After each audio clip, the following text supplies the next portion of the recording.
Je suis sûr que vous connaissez ce moment, cet instant où tout bascule. Vous êtes assis à côté d'une personne qui n'est rien de plus qu'un ami ou une amie, une relation, une connaissance. Vous parlez, vous répondez, et puis vous regardez plus intensément. Vous vous surprenez même à sourire différemment. Et soudain, l'un de vous commet l'irréparable. Le contact devient physique. Vous touchez l'autre pour la première fois. Vos lèvres se rencontrent, vos bras enserrent un corps dont vous découvrez la chaleur, la senteur, la sensibilité. Ce moment juste, cet instant fugace entre deux états, celui de la distance et celui de la fusion. C'est cet instant qu'a voulu représenter Rodin avec son œuvre Le Baiser. Le 18 août 1880, Rodin reçoit de Jules Ferry sa première commande d'État. C'est une consécration pour lui.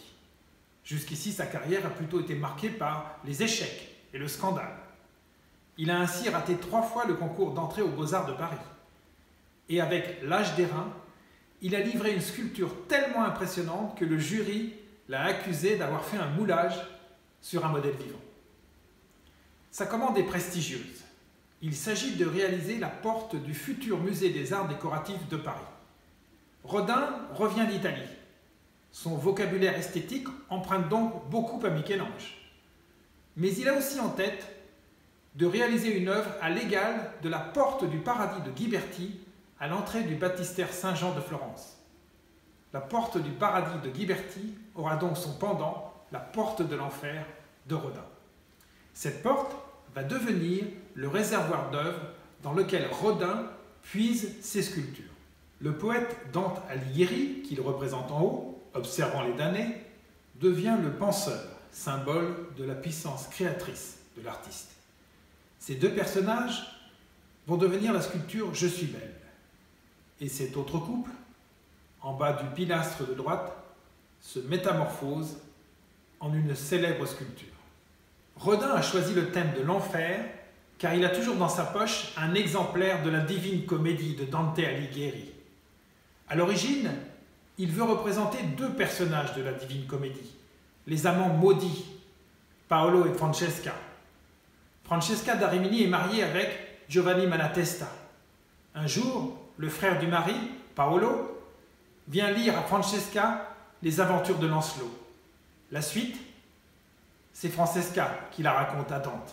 Noi leggiavamo un giorno per diletto di Lancialotto come amor lo strinse. Soli eravamo e senza alcun sospetto. Per più fiate gli occhi ci sospinse quella lettura e scolorocci il viso, ma solo un punto fu quel che ci vinse. Quando leggemmo il disiato riso esser basciato da cotanto amante, questi che mai da me non fia diviso, la bocca mi basciò tutto tremante. Malheureusement, le mari les surprend et les tue tous les 2.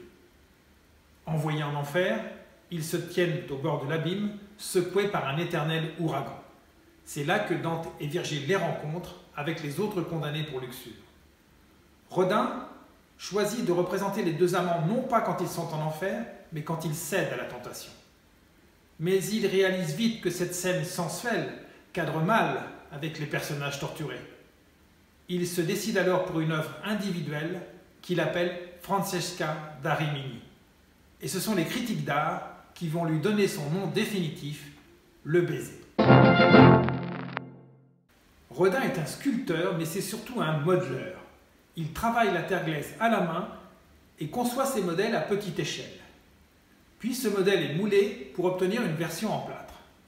À ce stade, Rodin peut jouer avec le résultat obtenu, tirer parti des accidents de moulage, des brisures, voire assembler ou dupliquer avant de s'arrêter sur un original en plâtre. Ce modèle est alors agrandi avec un pantographe, puis fondu en bronze, et un expert en patine lui donne sa couleur définitive. Le modèle peut aussi être sculpté en marbre par un praticien. Rodin ne s'occupe pas de ces reproductions. Il suit simplement les différentes étapes et au final appose sa signature. L'artiste est donc responsable du seul modèle de base, mais quel modèle? Pour bien regarder le baiser, il faut en faire le tour. Le spectateur a alors une appréhension complète de l'espace. Il détecte le mouvement, il suit l'enroulement de cette spirale vivante. Les parties du corps ondulent en sinusoïde, en arabesque, en courbe sensuelle. Francesca vient tout juste de surprendre Paolo par son baiser. Elle l'attire à elle avec sa main gauche. Paolo est encore dans une certaine retenue. Il n'a pas encore tout à fait posé sa main sur Francesca. Ses doigts pressent légèrement la cuisse de son amante, le pouce est encore en l'air. Dans sa main gauche, Paolo tient encore le livre avec lequel il faisait la lecture à voix haute. Ce détail est encore visible sur la terre cuite originale, mais il disparaît presque dans la version en marbre. Aucun détail anecdotique ne vient ici rappeler l'identité des deux amants. Les pieds et les mains sont disproportionnés. Cette disproportion donne de la puissance et de la force aux deux personnages.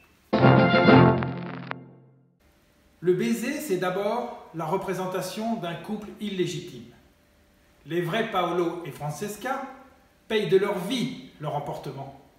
Puis Dante en fait l'une des tendances contre lesquelles il lutte. Le couple représente en effet l'amour charnel qui, dans l'esprit du poète, s'oppose à Béatrice, la dame de ses pensées, synonyme d'amour pur et de vertu. Le baiser fait aussi écho à la propre histoire de Rodin. Lui aussi vit des amours illégitimes. Il est en couple avec Rose Beuret qu'il a connue 24 ans auparavant, l'année de naissance de Camille Claudel. Il rencontre Camille Claudel en 1882 alors qu'elle étudie dans l'atelier Calarossi de Montparnasse.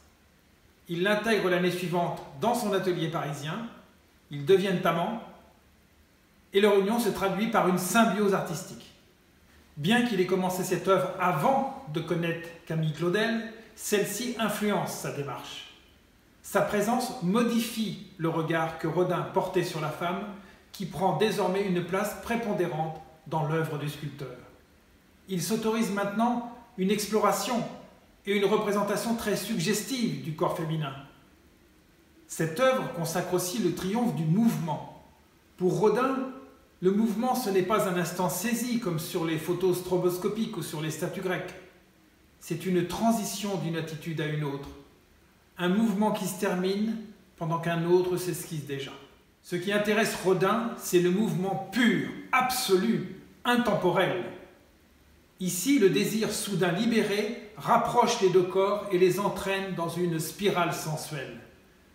À la lecture à peine interrompue succède le baiser, puis viendra l'étreinte charnelle et l'union intime de ces deux êtres.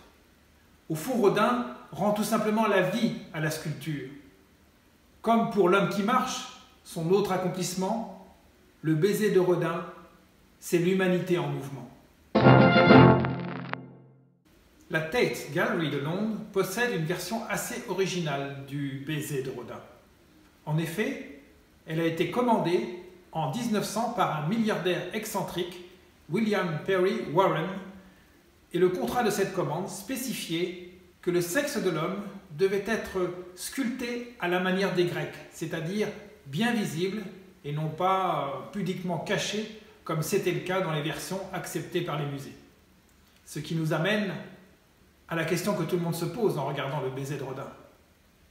Quand une jambe vous frôle, quand des lèvres vous cherchent, quand des mains vous caressent, est-il possible de rester de marbre ?